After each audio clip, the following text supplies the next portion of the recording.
This Quadcast podcast is brought to you by the book Finding Jesus. A fundamentalist preacher discovers the socio-political and economic teachings of the Gospels. By me, Herb Montgomery. This is my story as a successful preacher who unexpectedly encountered the gospel stories through the interpretive lenses of various marginalized communities. And what I found radically changed my life forever. Finding Jesus by Herb Montgomery is available now on Amazon. Hey, it's me. She's a former mayor. They're a former evangelical pastor with dissociative identity disorder. These two like to talk about the topics you're not supposed to talk about. They might cause you to perspire just a bit, but they'll definitely make you inspired. Let's talk religion and politics, and what spirituality and emotional well-being look like in a post-evangelical world. This is Paul and Ashley on Evangelicalish. All right. Yeah, I know. You want a new open for 2025, but I got other stuff going on right now. I'm actually now getting really into it. Like, you should have seen me jamming out just then, listening to that music. I've got like a whole little choreographed routine that I do when I'm off camera waiting for the thing to end. So no, it's all good. It's all good in the hood. Nice. Hey, this isn't our first 2025 show, Second, is it? We've second had one. 2025 show. Yeah. Great. We have broken the seal on 2025.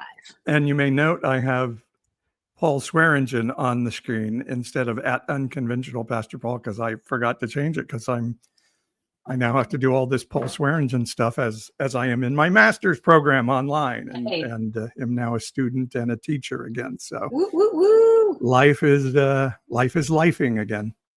Congratulations. Life is lifing again. Yeah, it's cool. You are 3 days in to being Professor Paul and Student Paul. Yes. After not being a student for how many years? Like 40 years? Well, I had to take one prereq to get into the master's program. That's true. But other than that, it's been, let's see, I graduated from college in 1988 because I'm effing old. So, yeah. Well, that's exciting. Yeah, that's like kind of, the big news, I think, in our household and kicking off the year. And of course, we were supposed to be on Friday of last week with a special show. And at the last minute, had to get that rescheduled, and I got at least one message from someone going like, "I'm on YouTube right now. Where are you?" And I was like, "Oh, we had to bump that." So we'll bring her back. Yes, our guest had something come up that she couldn't avoid, and so we lost her. And I should have sent out an email to everyone saying, "So you've got to be on the email, and next time I'll actually send an email saying, sorry, we're not going to make it." There you go. That's a good little reason. See, this is why people should sign up for the Pastor Paul newsletter. Evangelicalish.com. That too. Or that. But Alex is here from Brisbane. So glad, Alex, that you can join us. And what do we say? Good day? If I said good day, mate, that would be like really stupid, wouldn't it? I would love a response from Alex on that. Would you be offended if Paul said, "Good day, mate"? And what would Alex say to an American to be like stereotypical American if she... Hey, y'all. I think she'd say, "Hey, y'all." Don't you think that's hey, y'all? kind of yeah, like there you go. People outside of the U.S. Y'all got a hot dog or something like that. Yeah. But listen, we're in California. I know the geography is not always easy to follow. It's an enormous state. We are miles and miles and hours away from the LA wildfires. And yet, as we sit, there is not a conversation, a person like on the top of everybody's minds. Everywhere in our region is like, oh my God, what's going on? What are we going to do? And what are they going to, it's just nonstop. So we're going to jump into that topic tonight. Yeah, I've had quite a few people. We are safe, in case anyone's wondering. Yeah, I've had quite a few people across the country reach out and say, "Hey, are you guys safe?" And our daughter doesn't live in Southern California anymore. So, we're fortunate because she went to school in Malibu and it took a hit. And it's just really terrible, tragic stuff. And, we're fortunate not to have these wildfires really here in Fresno because we're down in the valley, but we've experienced a lot of it, and our firefighting crews, as is happening now, a lot of crews are going down to help in LA. I even saw a crew was up from Mexico. Yep. Open And down from borders, I guess. Canada. Yeah, Open down like borders. international response now. Yeah. And it's being politicized. We're hearing all kinds of crazy things about LA. So we thought we need to get somebody who knows what the hell they're talking about to come on and talk to us about what's really happening in this, terrible moment in Southern California. Which I feel like is just a great contribution to the ish audience, because we are usually not afraid to talk about stuff that we don't know about. We will offer our opinions up on anything. So you're welcome to the listeners, whether you're live with us or you're listening to the recording or seeing the video. Like this, we're just really grateful that we have a friend and former colleague who is exactly the person that we wanted to talk to tonight. She is Kerri Donnis. She is the former chief of the Fresno City Fire Department, chief for 10 years. I think, Kerri, you told me earlier today, a firefighter for almost 30 years, retired recently. But Kerri, you've seen it all. And I'll let you say more about this, but I recall when I was mayor hearing a lot about how the city of Fresno, 110 square miles, and all of the county islands that you all had to step in and help cover, one of, if not one of the busiest urban firefighting forces in California. So you have led the troops at a very, very high scale and large scale. And we're glad you could joining us tonight from the Central Coast. And thanks for spending some time with us. Which we're super jealous about because we were just there and had to come back home. Well, thank you both, Paul and Ashley, for having me. Happy to be here and join you both. Almost 10 years if you add in the interim fire chief time. 27 with the Fresno Fire Department, which it was a great opportunity, a great privilege to be the chief of that department and to watch that department grow. I feel for everyone that's going through that right now down south. Fire is horrific, and when you combine fire with wind, that is just the worst combination. And not to get us too far off track here, but it always stood out to me when I was at the city and like learning more about the history of the city. It was firefighting that actually brought the city together in the first place. And in 1885, it was the recognition that, hey, we could probably like keep our barns from burning down better if we incorporated and created a city. So this whole, like, we have to all be in it together to protect ourselves from fire in the city of Fresno. And it's probably true for cities and local governments across the world. Like, this is actually the central issue that oftentimes mobilizes people and creates communities in the first place. Yes. So it is a deep spiritual thing that people have chosen to come together to support each other through fires. And now here we are dealing with the big mess in LA. So I wanted to... Can I interrupt real quick? Just to note that again, in case anybody didn't catch that. Communities, cities, towns, and ultimately cities came to be because they needed a fire department. Just taking care of the neighbor's barn wasn't working, and so they needed people who I guess volunteer and then is that true, Kerri? That is correct. That is correct. In fact, Fresno was one of the first volunteer fire departments in the country, for sure on the West Coast, which then eventually became an incorporated, career fire department. But firefighting is such a public service, servant's heart profession. And when we have these big conflagrations like you're seeing, and we had it in our backyard with the creek fire, it's not it happens, and it's happening more and more, obviously, with climate change, and not just on the West Coast, but all the other things we see with tornadoes and hurricanes and what have you. But fire departments have this mutual aid system in place in California. It's very robust, and which means is we just cross borders and city lines, and they set up a system that they ask for more help, and those cities that can provide it, or districts or whatever they may be, send the resources that they can. And that's why you're seeing so many resources being flooded down there, because they're coming not only from, California, but other states, and now Mexico and Canada, and, just a very impressive mutual aid system that we have.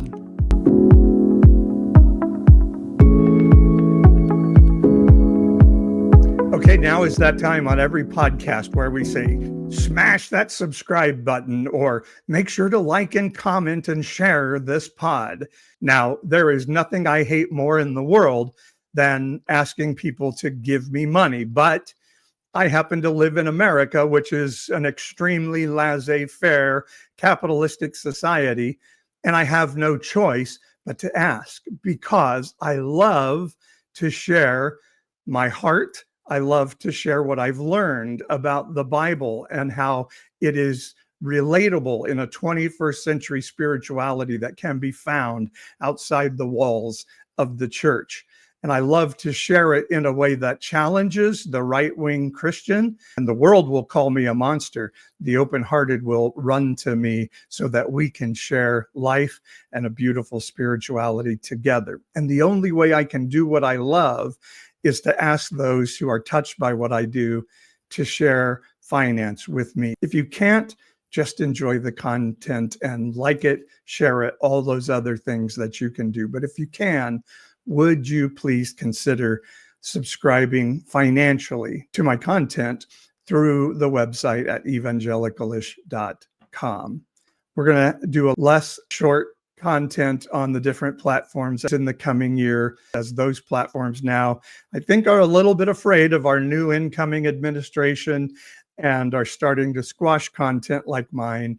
And so I'm going to go to the longer form content on YouTube and on podcasting, and just really start to share what I know from the Bible, like modern day parables, and explaining why the Bible doesn't say what right-wing Christianity and the Christianity we've known says that it says, and also share my personal emotional and spiritual well-being journey and the journey of my household. Hopefully that will really encourage people to walk their own emotional journey forward. And if that inspires you and you have the ability to spare a little extra money in these crazy turbulent times, evangelicalish.com. $5.99 a month is the lowest level you can join us, and even that helps a great deal.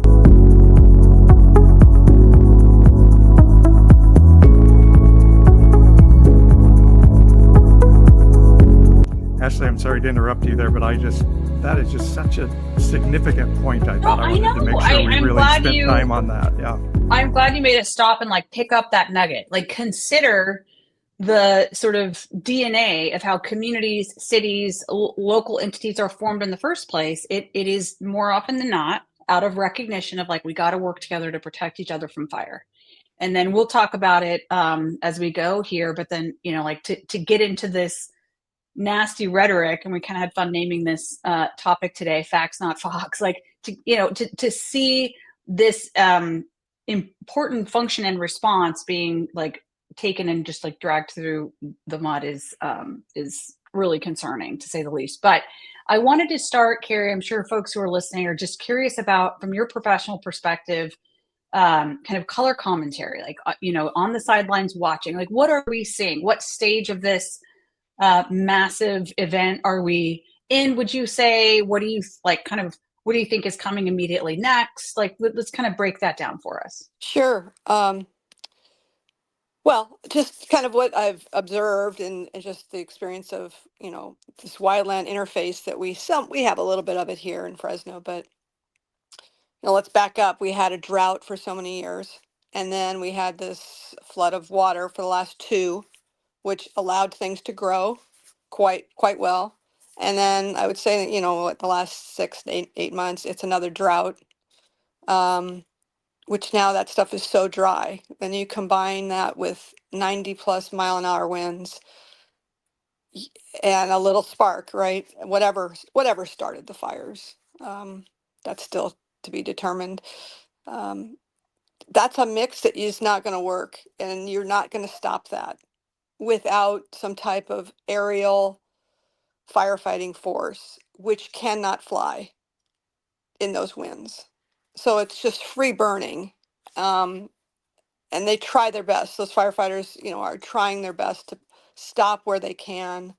But I mean, you could see those embers flying and how that fire was moving so fast. It just burned itself right to the ocean. Are they Mhm. getting it under control at all? Do you know now, or is it It still, looks they're like just still they're letting it getting happen some there? containment on Okay. in some of those fires. Some of them they've put out, which is great because they had the wind die down and allowed those planes and helicopters to get up in the air and just paint, fire retardant on the fire and or ahead of it so they could, get around that.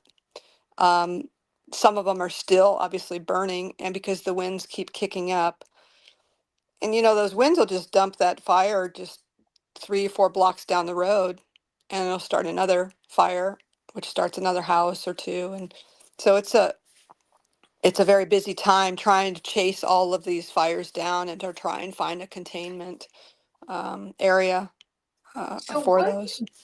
walk us through like what is what is the command center like when you're dealing with so many different jurisdictions, such a broad geographic area?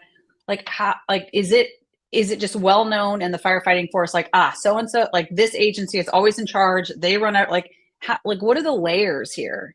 How do people know what to do and where to go and where do you put the planes and all of that sort of Sure, thing? sure. It is called a unified command, uh, which means all the players, whether it be sheriffs, water department, the mayor's office, fire departments, all have representation at those, because it's not just fire and police. I mean, there's so many other layers. They need trash and they need all kinds of city entity or departments to be involved in helping mitigate this emergency.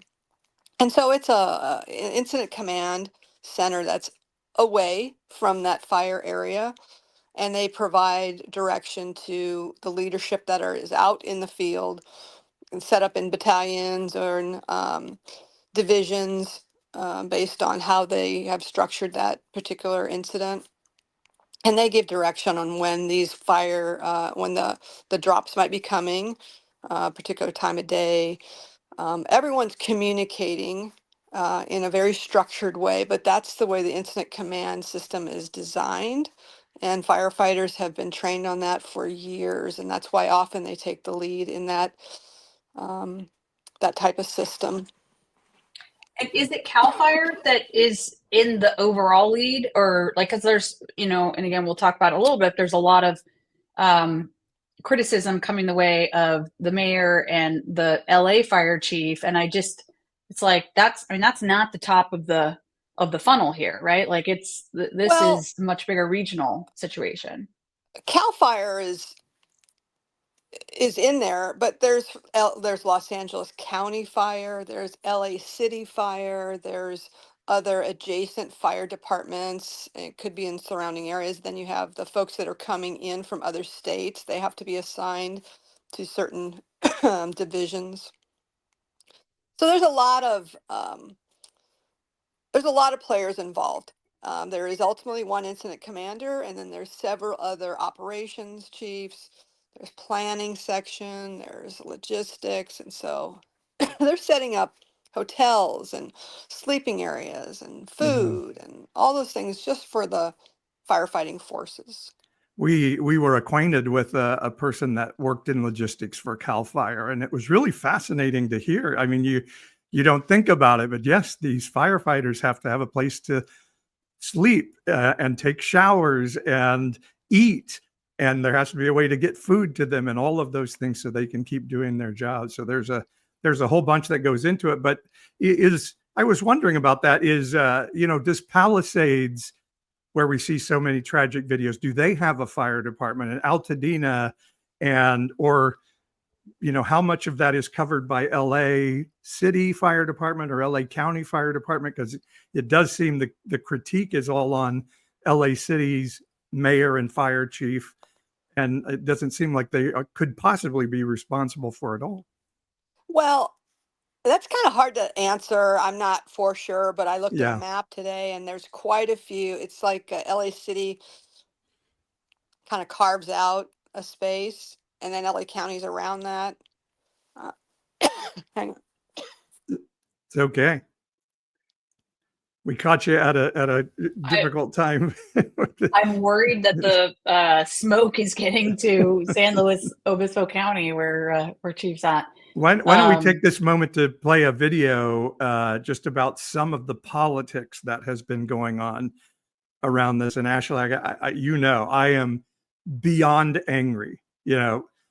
When there's a school shooting, what do people say? Don't politicize this moment. Just it's a tragedy. Don't make political statements about guns or anything. Yet here we are, and this is what we're seeing from Republicans about California in face of this tragedy. In a social media post referring to the governor as news scum and writing he is the blame for this. I expect that there will be strings attached to money that is ultimately approved. I think there should probably be conditions on that, Dave. That's my personal view. Before we put funds into place, we've got to find out exactly how we're going to hold these leaders accountable. This right here, ladies and gentlemen, this is the leadership of the LA Fire Department. I sure hope they know what they're doing. Other states be bailing out California for choosing the wrong people to run their state? We shouldn't be. They got 40 million people in that state, and they voting these imbeciles in office. But they are just overwhelmed by these inner city woke policy. Unless they show that they're going to change their ways and get back to building dams and storing water, maintenance with the brush and the trees and everything that everybody else does in the country, they don't deserve anything. Wow. I hate to see that. I do too. It makes my blood boil. Yeah, during the middle of the most adverse tragedy, we're now going to make it political and tie money. Right. It's just sad. It's so sad. I heard, that was Tommy Tuberville there at the end, who's the former Auburn football coach, who's now a senator for Alabama. And I said before the show, we're talking sometimes I have found football coaches not to be the most impressive genre of human being on the planet. And I saw a statistic this week. Alabama, for every dollar they send into the federal government in federal taxes, they get $2.17 back in aid to their state or their citizens. California, on the other hand, for every dollar we send in, we get 49 cents back from the federal government. So we're underwriting that, excuse my language, Kerri, that asshole's state. And he's saying that about a tragedy in our state. It makes me beyond angry. Yeah. Yeah.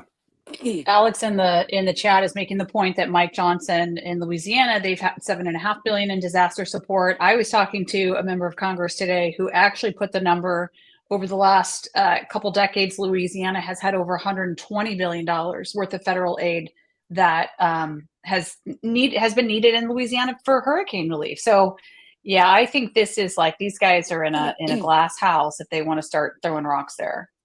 Yeah, and so, Chief, we didn't bring you on to talk about the politics of this, but when you hear that, if we raked more, would this fire not have happened? If there was, if we cut down a few more shrubs, would there not be this fire going on in California right now?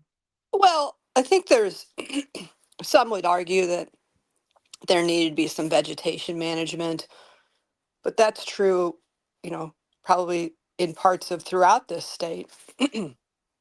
Like I mentioned earlier, you had drought, growth, drought again, and then combined with a unprecedented wind event. You're not going to stop that fire. You're just not. It's could they have done some things differently? Everyone will Monday morning quarterback that. I know people had rhetoric about there's no water. When you're flowing 1,000 gallons a minute from all of these engines that are deployed in the hydrant system, and Los Angeles has a robust water system, a very good one. Now I understand one of the reservoirs were not full, or if not empty, but for repairs, but that has nothing to do, that's not the fire department, that's the water department, which isn't pointing blame. It's just they were under a maintenance repair situation and no one kind of planned on that. So Right. yes, we had wind events that And is come it, up.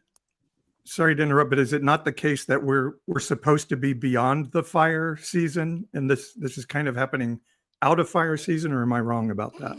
Well, yeah, this is supposed to be the rainiest time of year, Yeah.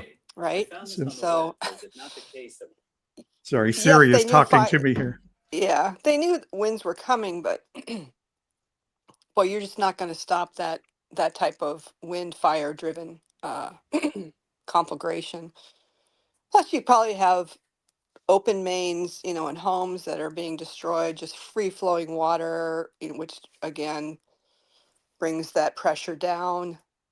So yeah, I'm sure there were some hydrants that were pretty dry when you have 10s, 20s, 30, 50, 80 fire engines trying to flow water throughout the city. So you're saying LA has a robust fire department, they have a robust plan for fires. This just swamped it, Oh yeah. overwhelmed it. Yeah, this wind event is, I mean, it's that's so difficult. You can't fight that fire with 90-mile-an-hour winds. They do have a robust fire department. Do they need more staffing? I'm sure they do. I mean, we went through that here in Fresno too. Not that there's they still don't need more, but boy, we had to make the case as well why we weren't sufficiently staffed to manage the call volume that we had. And so are people going to point fingers about that?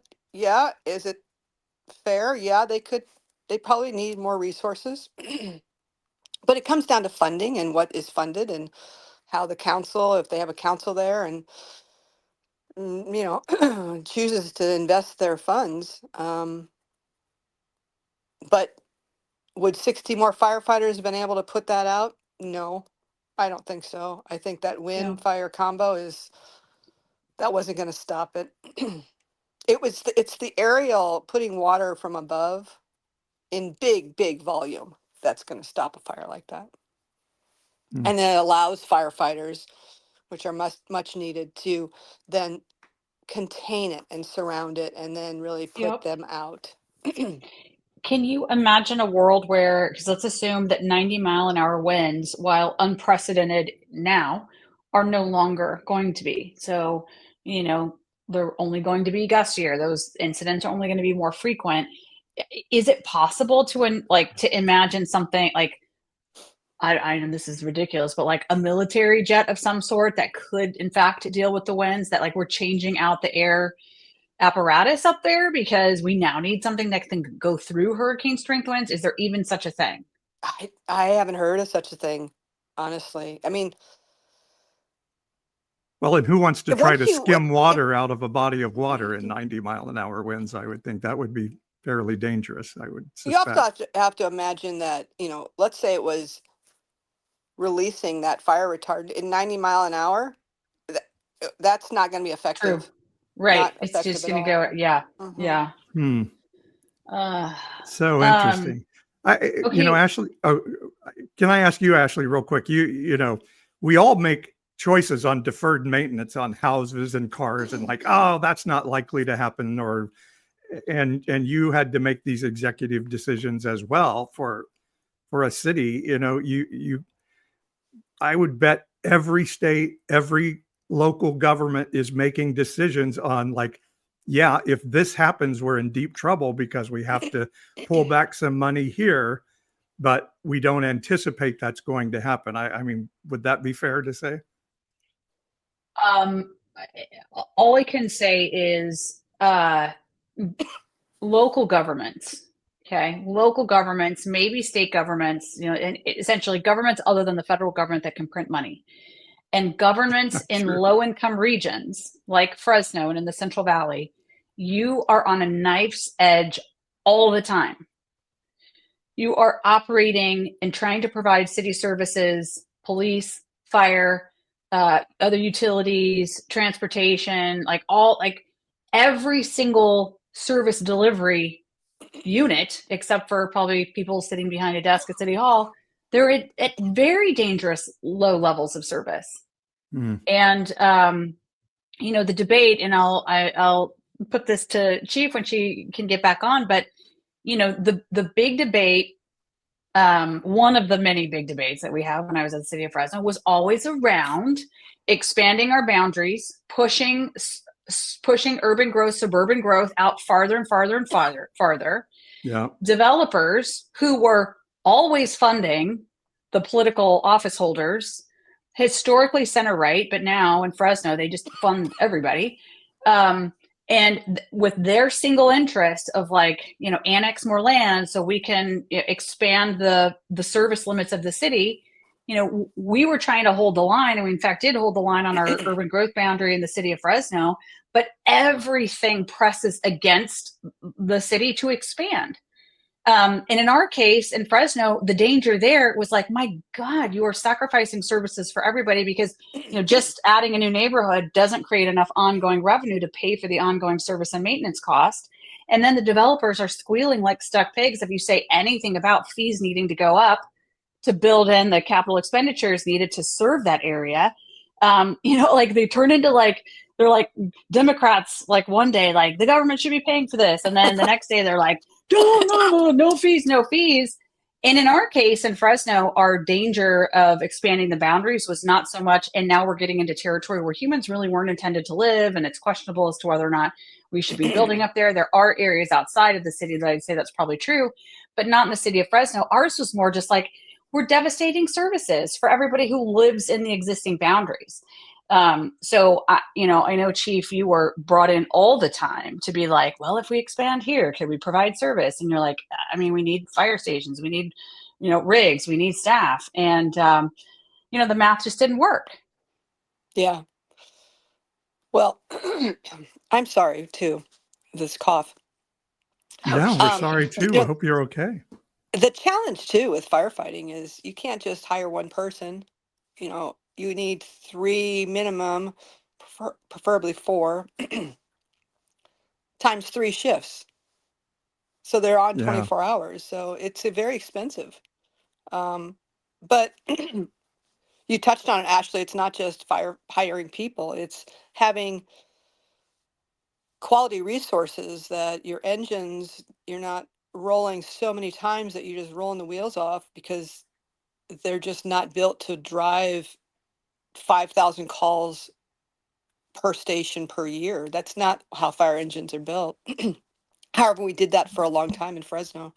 We did. And honestly, we were afraid we couldn't pay for the gas. That was we were down. This was during the Great Recession. And, we were kind of we have enough money for one payroll, 1 2-week payroll period in the bank. And it was very, very, very touch and go. Our service levels, the number, I shouldn't try to quote numbers because it's been a while and I don't want to say something wrong, but it's something like 714 firefighter, that comes to mind. We got down to, or maybe that was police and fires, but we got down to dangerous levels of are you kidding me? We are running this fire and police department on this thin level of resource. Yeah. Well, they're out of that. They're coming out of that now. So that's I've heard. Better for the city.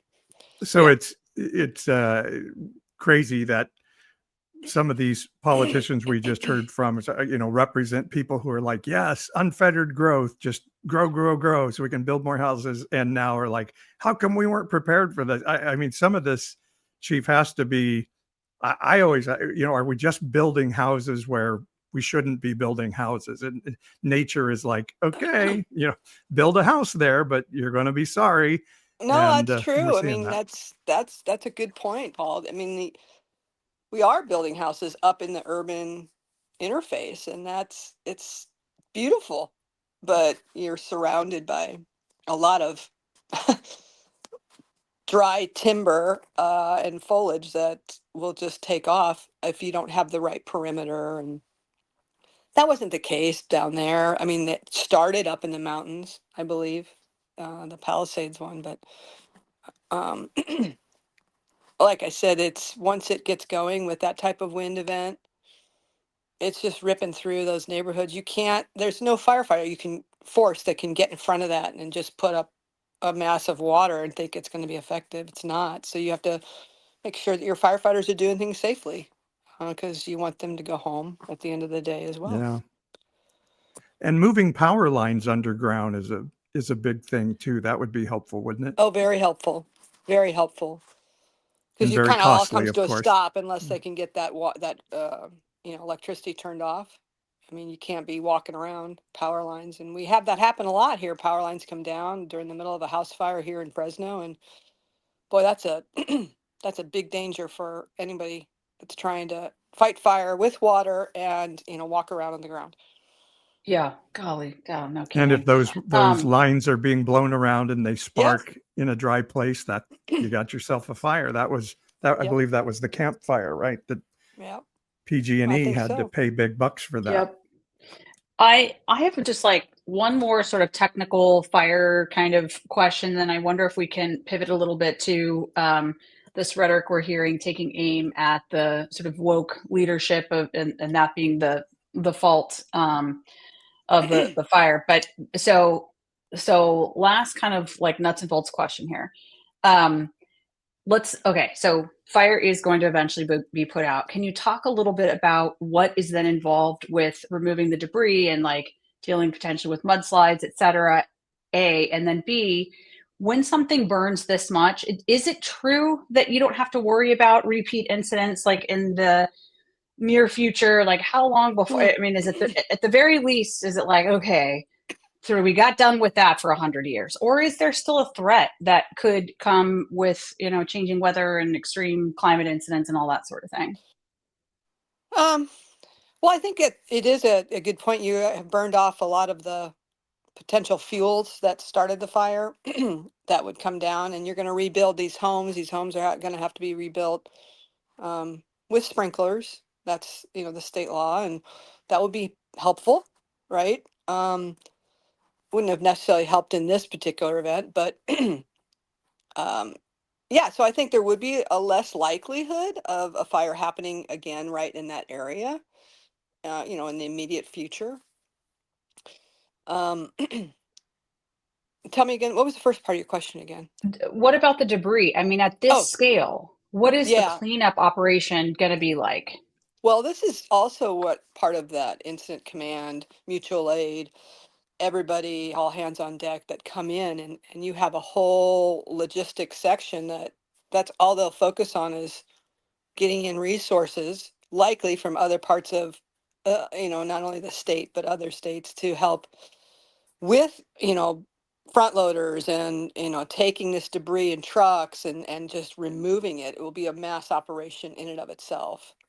So that will take some time, but it sounds like they're trying to get in front of that now by bringing in resources, stage them, and be ready to go. Okay, I have a more broader question of just what is it like to run into a building that's on fire, or like go up on the roof of a building that's on fire? How does a human being do that? Well, I don't know if anybody was on a roof or running into any of those buildings unless it was like in a smoldering stage and they were trying to rescue someone.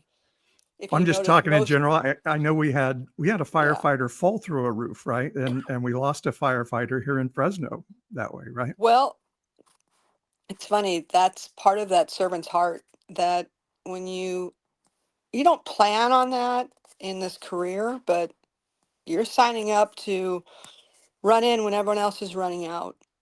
And we really tried to change that and do it in a safe and measured way.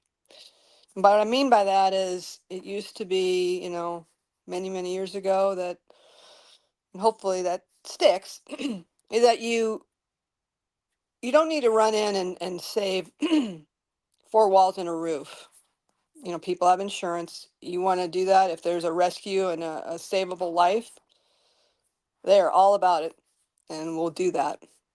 But if there is no savable life and or there is no one in there to be rescued, we don't need to be putting anybody on the roof when a fire's already blowing through the roof to try and save what? To save what? And so that was kind of a change in philosophy and thought process and thinking more about firefighter safety versus just at all costs just go running in. So, I think that's measured. I mean, we'll always take risk when there's risk to be taken to save a life. And that's part of what firefighters do in their profession. Wow, it's amazing. This has been such an incredible tragedy. And then this time of Ring doorbells and indoor security systems, I've seen so many videos of people watching their houses burn down. It's just so sad. And part of why it's just terrible that it's been politicized, and a lot of this critique from, I would say, maybe right-leaning media has been at the fire chief of LA. And I put together a little video of some things they're saying about this that's representative. And so let me run that real quick for us here. Right here, ladies and gentlemen, this is the leadership of the LA Fire Department. I sure hope they know what they're doing. I think everybody in the LAFD management is a lesbian who is bragging about her lesbianism, proud of her short haircut and short stature and inability to rescue men. Let me just get it straight. Christina Crowley, first LGBTQ fire chief. Then under her is Christina Kepner, first lesbian assistant chief. Then under her is Christine Larson. They're all Christine or Christina. She's also a lesbian. The object of this is an assault, a never-ending, relentless assault on white men, white Christian men that has been institutionalized throughout the United States of America. And I don't know why it's controversial to talk about this at all. I almost have no words. Obviously, you've faced overcoming some of these challenges in your own journey. What does that make you feel to hear this called a DEI fire by some of our leaders and some of our media? It's, the first word comes to mind is just weak. It's weak rhetoric. It's just, let's look over here. Let's make up some hooey, silly talk. Look, the leadership of the fire department, she is very qualified, came up through the ranks, had to test for that position, and testing for a fire chief position, correct me if I'm wrong here, Mayor, is not just a nod, talk to you a little bit and it's a nod and you get the job. There's like a whole vetting process where you might interview with a panel of city leaders or community leaders or both, or on and on. So you have to, go through a big process to even be considered to work at that level. And so, well, and this was true for you, Chief Donnis, but like a big factor that you listen to when you're in an appointing authority role for a professional executive like this is you listen to the front line of the department, and you listen to the ranks, and you like they will tell you straight, like that, like we will follow this person, we will not follow this person. And in the case of Chief Donnis, it was sharing with her earlier, it was, thank God, it was such an easy decision, because when it was time to appoint a fire chief, is like, this person has the experience, the credentials, and every bit as important to those two things, the trust of her colleagues, and people will follow her. And that is exactly, that proved to be true. So yeah, people do not land in those jobs because someone had a DEI checklist out. No way, shape, or form. That's just not, that's not the way it rolls. Thank you, Mayor. And yeah, I totally agree. It's funny. I know a lot of female firefighters who are not gay, and they're very good. There are a lot of female firefighters who happen to be gay. It's just kind of drawn to that kind of physical, athletic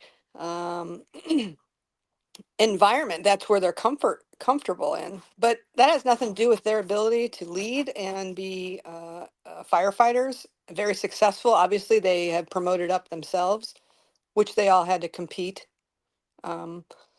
Just becoming a firefighter, period, takes, regardless of gender, takes quite the task. I mean, there's a written test, and then there's a physical agility test that everyone has to pass. And our test didn't have any different standard, male or female. It was just one test. Some departments make their test, a little different. And then there's an interview process. And funny, I assigned all of our rank and file, whether it be from management or rank and file, be on the interview panel. You guys picked the best before they even got to our desk at the chief level. So I let them have the first crack at, who do you think would be a good fit for this department? And then they ranked all those folks. And then finally the top folks come to, a list of a chief's interview, which I would have my other deputy chiefs with me. And any chief, whether it be me or any of the male chiefs before me, have what they call the rule of the list. And so they're saying everybody on this list is qualified. And, when they say, they talk about diversity, and I think it is important to have your department try to mirror the diversity of your community as best you can. There is something about having, a female be able to put their hand on another female who just lost their husband, and just put their hand on their shoulder and say, we're here for you. Sidebar, because the majority of firefighting calls are medical in nature. They're not fighting fire. So we're going to all those life-threatening emergencies. Or to have an Asian American go into a Hmong community that, they see someone that they can relate to. So, I'm supportive of diversity in the workforce, but I don't believe any of the women that have been hired, and I certainly bet that these women were hired based on their merits, not on, their gender or sexuality. DEI is a principle that for many, many, many years, we would say, well, we would love to hire a woman. We would love to hire somebody from the LGBTQ plus community, but they don't have the experience. And so then you would hire a white male. And DEI is like, no, there are qualified people from these marginalized communities, and we're going to give them a shot at it, and I think that's good. But again, it doesn't mean you're hiring somebody underqualified. You're just hiring somebody that would have never had an opportunity to be at the table for that hiring in the past. And Absolutely right. yeah, I think that's where people are really missing it on this right now. Yeah. And hey, demonizing the LGBTQ plus community has just become a pastime for some of our elected officials and using it's them. easy. It's an easy, easy one to go after because they don't want to talk about real issues. But so does a female firefighter have to be able to throw somebody on their shoulder and carry them? A female firefighter, a male firefighter, all have to do the same physical testing. They go through the same training. They have to move the same equipment. It's so funny when I hear that now. I remember when I was hired in Fresno and I had a reporter ask me that same stupid question. Could you throw me on your shoulder and pick me up? And I had a wise battalion chief say, do not answer that person. Just walk away. So it's just so uneducated about, what firefighting entails, to even get hired. And then what you have to do to continue to maintain your certification and your training with your teammates. I think it would have been kind of fun to see you actually do it to that reporter. Like that could make for really good TV. We'd probably still be watching that clip to this day. Be like, oh yeah, let me show you how it works. Blah, blah, blah, like let's just put it to bed right now. Yeah. I can do that. No.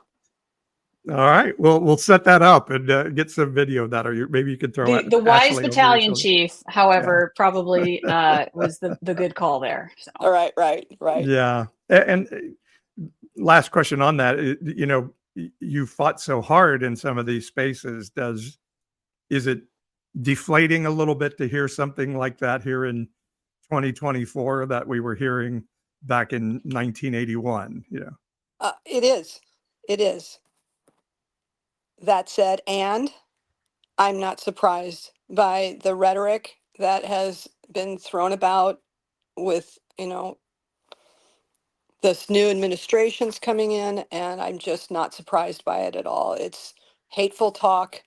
It's let's have everyone look at stupid spinning plates over here, whether it be, LGBTQ or trans or whatever, so we can't talk about real issues because they don't want to talk about those things. So I think it's sad that they used the chief, her assistants, as some scapegoat talking point during the middle of a really tragic situation for thousands of people in the LA area. It's just so misplaced. Well, Ashley, unless you have something else before we let the chief go, we have to tell everyone that she also, other than being able to carry somebody on her shoulder and be the chief of a fairly large city fire department, was a hell of a softball player at the college level for a very good softball program. Nationally ranked softball program. Yeah. Oh, love that time of my life. That was great. Tell everybody Long time ago. Where you played, what you played.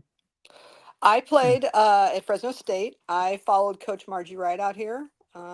She recruited me at Illinois State, came out here and took the Fresno State job. I came out here a couple years later, and we got to compete for the national title 3 years in a row and took second all 3 years, but I wouldn't trade that experience for anything. Oh, we came so close. Yeah. So close. Damn UCLA. Yeah. Arizona. Yeah. I appreciate your time.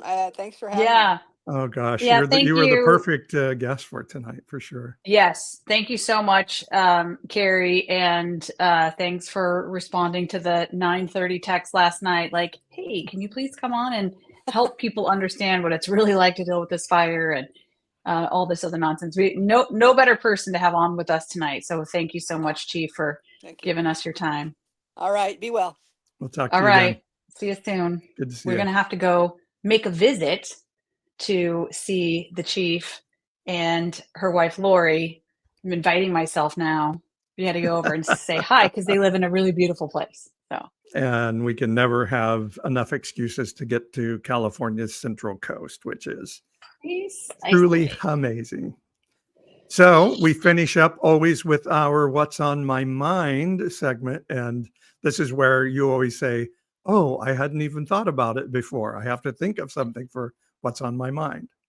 That is actually true, but I want to say something a little different. What's on my mind is just kind of the weight of what the chief was talking about there at the end of the interview, and just thinking about the shoes she's walked in for almost 30 years as a firefighter and leader, and then the fire chief. And I remember before she said yes to the position as the fire chief, City of Fresno, 5th largest city in California. It's a very low income place. The building stock is a very, very old and in disrepair, and low city revenue. So we were always understaffed on everything. So saying yes to the Fresno Fire Department chief job was like, it's really hard, really big deal. And before accepting the role, she came in to sit with me one-on-one, and she showed me a picture of her wife and her 2 kids. And she said, look, before I say yes to this job, I need you to know this, like, this is who I am, and this is what matters to me most. And that needs to be compatible with this job. And I remember at the time thinking, like, yeah, I mean, obviously that, like, it was interesting to me that she felt the need to say, like, you need to know who I am before I sign up for you and you sign up for me. And I think that was obviously a lack of sensitivity on my part, and a whole bunch of other stuff mixed into that, being a Republican mayor and all the things. A perfectly reasonable conversation to have. But I just remember kind of like the quiver in the voice, and that representing years and years and years of that not being okay, it not being acceptable to show the picture, and anyway, so she's just, yeah, she's very inspiring to me. Yeah, and to hear Christian people say this is an assault on the family, queer rights, trans rights, all these things. How many LGBTQ plus people do we know who have wonderful children and wonderful households, and they love their children just as much or more as any Christian family out there? It's always a question for me: is it malice or ignorance, or some combination of the two? And it makes me so angry. It's just such a dehumanizing way to look at human beings, and for what, to Right. be a part of a religious community. It just makes me really, It's really such a sad. zero-sum mindset too, because I mean, how like, is it like, oh, if a gay woman gets a job, then obviously a white man's not getting a job? No, I mean, there's so many jobs. There's so many jobs. There are jobs that are going unfilled. Like, it's just really hard for me to go around that logic loop with that dude. Oh yeah, I think, show me where white men are really not having a chance to succeed in America. I would really like to see that Yeah. space. I just don't get it. In fact, when that guy was talking, the clip you showed from the Megyn Kelly show, I was like, who is this guy? And I saw his name, and he's got a book. I'm almost thinking I want to read that book just to try to understand where that guy's coming from, because it just does not make any sense to me. By the way, as you're thinking about reading his book, I cut out the part where, as Megyn Kelly's talking about the lesbian chief and her lesbian staff, he says, and not even the hot kind of lesbians. Oh, yeah. Yeah. So I'm not sure that's a book worth reading, but oh God, you can you're make right. that I choice for shouldn't. yourself.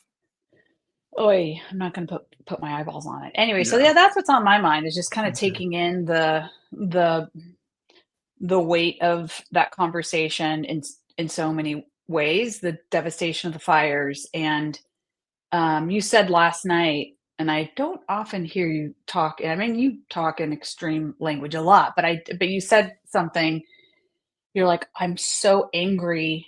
I'm like angry to tears. And I know what that feels like, to just be so, like, there's no other way to express what's going on for you, that like just the tears come. And you said, I can't believe I'm living in a country where this devastation is happening, and our people's government response, representatives of that people's government, is what we're seeing in those news clips. Yeah, I toned it back because of our guest and didn't want to lose it in front of her, but I am beyond angry. It's just so outrageous for our incoming president of the United States, and he ultimately is the one most responsible because he's the top executive and everybody else takes the flow from him. But angry so somebody like Mike Johnson makes me so angry, maybe more angry than Trump, because I don't believe Trump is a Christian in the slightest, or marginal Christian at best. I think he probably makes fun of evangelicals on a regular basis behind their back. Mike Johnson claims to be a high-level Christian man. I have a covenant marriage. My son and I share porn guard software on our computer so we can keep each other accountable. And that fuckhead is talking about withholding aid from California, from Louisiana, where we know the levees didn't hold against Katrina, the way they had forced all these minority groups to live in these particular way. all led to a horrible tragedy that didn't have to be that way. And nobody was saying, oh, maybe we shouldn't give aid to Louisiana because they're awfully conservative, those stupid SOBs. Nobody said that. We're all like, hey, we're Americans. New Orleans is us, and we fix it when it gets broken. And Ron DeSantis state, hurricane after hurricane after hurricane. And all of us are like, oh my God, that's terrible. We get angry at Florida. We hate Ron DeSantis perhaps, but Joe Biden is like, what do you need? We're down there. We're fixing it. I never heard a Democrat anywhere at any high level say, maybe we shouldn't help Florida because they're not very fond of us. And so for this group that claims to be that the GOP stands for God's own party, to want to turn their back on people in need, you're not a Christian. You can be anti-abortion and anti-gay and all the things you think the Bible tells you to be till the cows come home. But if you don't care about the poor, the foreigner, the marginalized, and the economically disadvantaged, those that need a helping hand in a moment like this, I mean, you're a shitty American, first off, but you're not following Jesus. You're not following the teachings of Jesus at all. And it makes me extraordinarily, I could cry. I'm so angry about that. And smug Tommy Tuberville, for him to call anybody an imbecile, by the way, is like, ring, ring, hello, kettle, this is pot, you're black, come on. Unbelievable. So, I mean, it's on my mind. Yeah, like the American response that, maybe we grew up with sort of the tail end of the generations that were like, we can fight all day about this, but if you need something, boom, we're there. Like, I mean, I think when I was younger and probably in my, teens and 20s, like that was the standard. And if you did anything but that, I remember it being pretty weird in whenever Superstorm Sandy hit and during the Obama administration, and Governor Christie was like, open hand, President, please come and help. And Chris Christie was lacerated by his own party for that. Yeah. I was in office at the time, and I remember thinking, who are we? Are you kidding me? Like that, so, I mean, it's really kind of a recent phenomenon, and it's like the wildfires in LA. It has blown up that sentiment that like, oh, now this is the norm. We're supposed to act this way. That's only been like in the last like 8 to 10 years. So we're not that far removed from a time and a place and a, generation where the positive peer pressure was somebody in need, you show up, you figure it out later. You ask the questions later, like, yeah, did you really have the, okay, you didn't have the equipment you need, like the reforms that come from crisis. I mean, I'm not saying there aren't reforms to come. That clearly can be absolutely on the table. But man, just the like saying it, one, two, getting attention, positive attention for saying it, and people rooting you on. Like, I don't get it. Yeah, and we're not saying that post-mortem on this fire, maybe that's not the right word to use, I guess, but after the fire is out, there's no question. We need to look at what happened and, is there more that could have been done? We never ask the question, like, should we be building houses here? That is not, you're never allowed to ask that question, it seems, but, we need to ask really hard questions of, what needs to be done as the climate is clearly changing. What do we need to do different as human beings so we don't have, I mean, they're saying this may be the most expensive tragedy in American history. I mean, that's just I can't imagine that it wouldn't be. I mean, just I can't imagine that it wouldn't be. The scope of it is incredible. Yeah. I want to, if we can end on a good note, if we've chewed on that enough. I think we probably should. Thank gosh. I, as I said, started my second semester of teaching journalism at our local community college, Fresno City College, which I love, which is this beautiful campus. It used to be Fresno State before they kind of went white flighting out to the north end of town. Unbelievably beautiful campus. I love being there. But our daughter was texting me the other day and she's like, how are the students, you know? And I'm just like, oh, this class. Oh, these. Then I said the same last year, right? Oh, the students are amazing. And two classes in with this class, and I'm like, oh, I am so in love with these students. They are the best. Yeah, they're the best. They're amazing humans. One of the students walked in late today, and after class, he came up and he's like, I'm so sorry I was late. I promise you that'll never happen again. You know, and I'm like, man, it's okay. It's okay. We'll, you know, things happen, but that's just who they are. And it's one of those things where you always hear, oh, this generation, man, these Gen Zers that I'm hanging out with are some of the most amazing people I've ever met. And I love hanging out with them.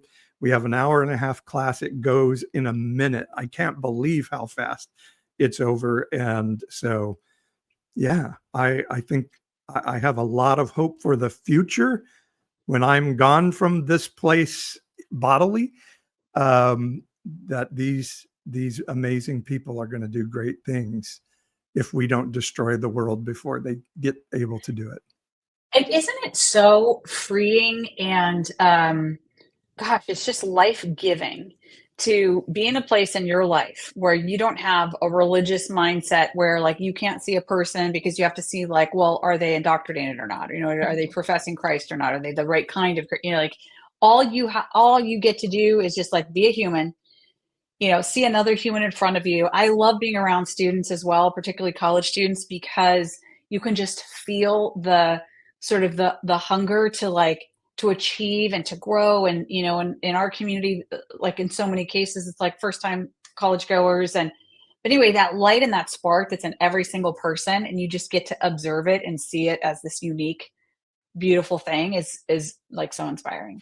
So I had kind of a, well, I was just going to say, and I don't know about this particular class because I haven't asked, but many of the students at Fresno City College are the first person in their family to ever go to college. And, well, yeah, that's, you know, there's just so many beautiful stories like that. Yeah. Yeah. I mean, it's, if you are making your way through a community college in California's Central Valley, you are doing it it's very likely, you know, no one hired a college consultant for you. Like you are just doing everything that sort of the political world would say you're supposed to be doing. Like you pull yourself up by your bootstraps. That's what those folks are doing.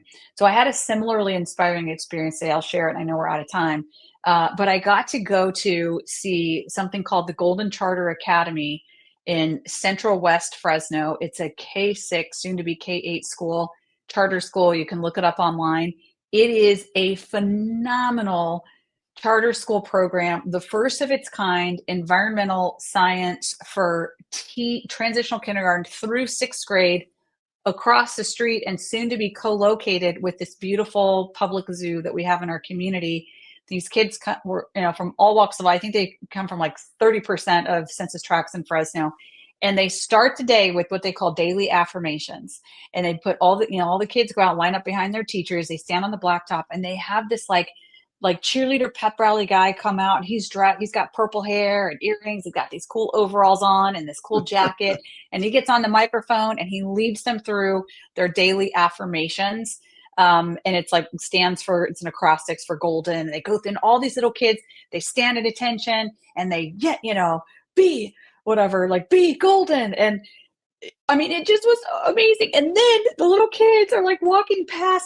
We go visit the classroom. The students this was second grade. These students were trained and knew that when guests came in and were standing in the back, these few assigned students got up, walked over to us, said hello to us, welcome to our class. Today we are learning. And they told us what they were learning. And And I'm looking in these beautiful little eyes. This little girl was talking to me, and she's like, "Do you have any questions?"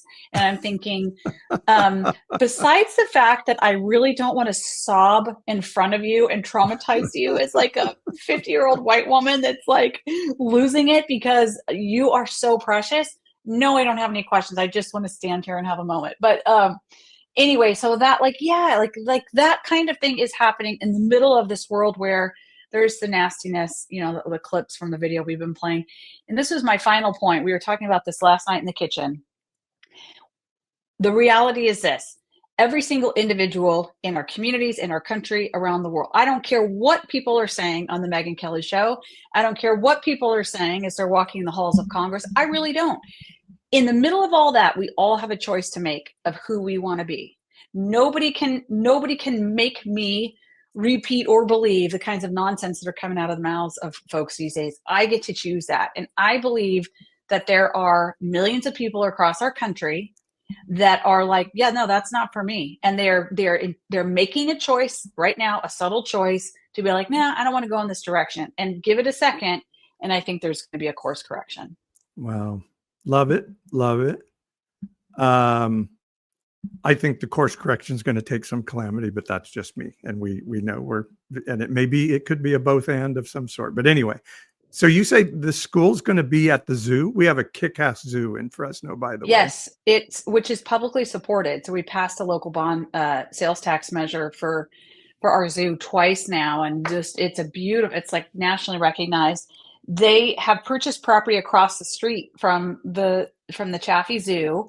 And these kids once a week get to go over and have this like private learning experience. They're doing plant science, environmental, animal science, talking to the animal keepers, learning about all the jobs at the zoo, from finance and bookkeeping to, animal keepers and all this. And these kids are getting their hands dirty. They're planting things. They're learning about botany. I mean, it's a beautiful expression of like, just remove barriers and believe in these kids and see where they go. Wow. That is so cool. That is so cool. And I know some people are sort of anti-zoo.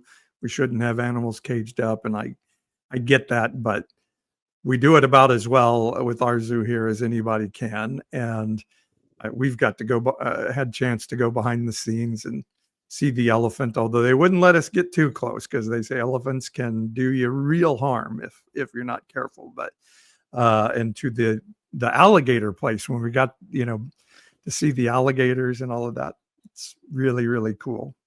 And what was that? They were feeding the lions when we were there, right? Was it the tigers? Was it the tigers? Yeah, and they put this like meat blob on a stick and they poke it through the fence. Yeah, it was pretty frightening.